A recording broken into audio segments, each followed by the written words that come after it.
On Christmas Eve, me and my friends decided we were going to the woods exploring an abandoned cabin.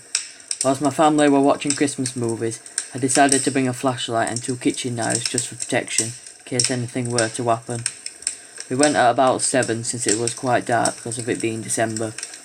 We all met up outside the woods. There were 6 of us, and we all brought a flashlight.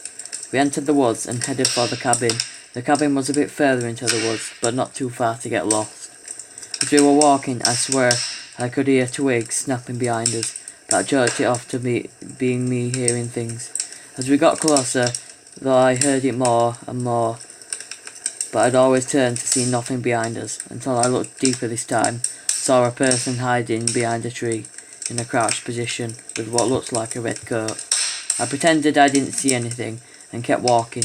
We came to the cabin, but I was a little reluctant to go in, as I was still paranoid about the person I saw behind the tree earlier, but I ended up going in anyway. We entered the surprisingly large cabin and looked around. We had heard stories about the cabin, so that's what engaged us into exploring it. Me and my friend Adam looked in the upstairs bedrooms, whilst the rest looked around downstairs. We were looking in a bedroom with a bathroom connected to it. I was in the bathroom looking, and just as a creepy man from behind the tree came to mind, I heard Adam call me.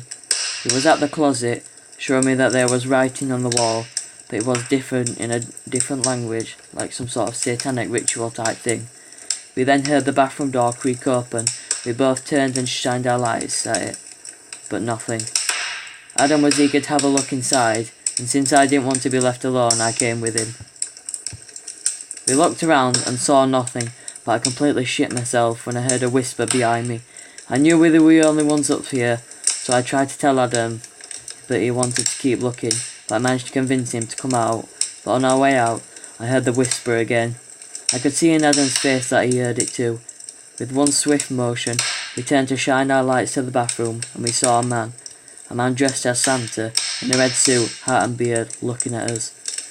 We then decided that's enough and we got the fuck out of there as quick as we could.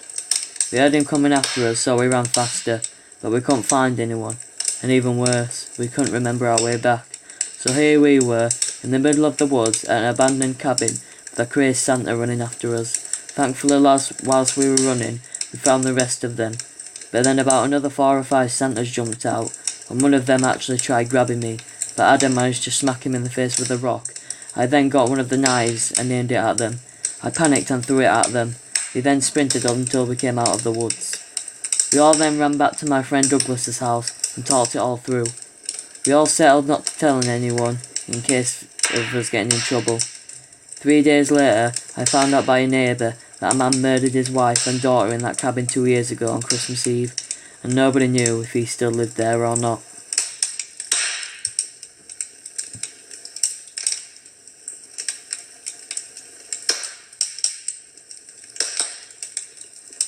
I lived in a rented apartment for 4 years, and every year at Christmas, my parents and my brother would come to visit me.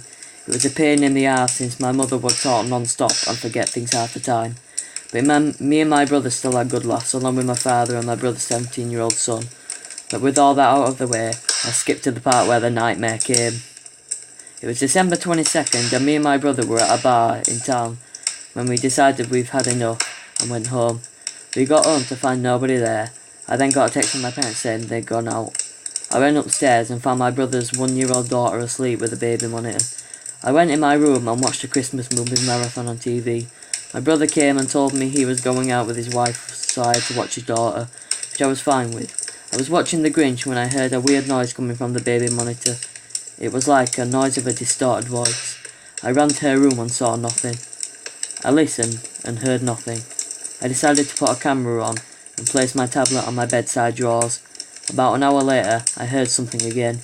It was a weird laughing sound as if someone was plotting something. I looked at the camera, but she was fast asleep.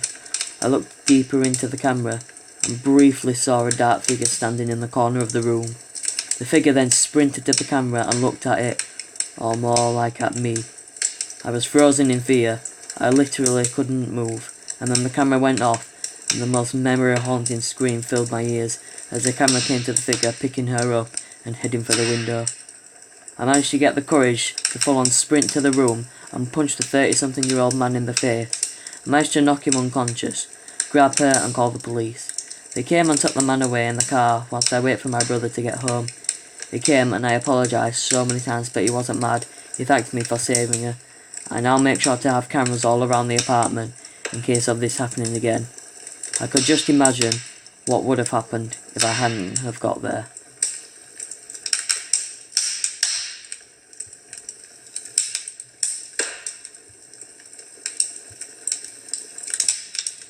It was December 20th and it was the last day of work, so me and my work friends decided to go to a bar and get wasted. At one point I completely lost it and went wild. I remember this guy trying to talk to me. I can't remember anything he said. At some point I had decided I was done, so I went outside and got into a car.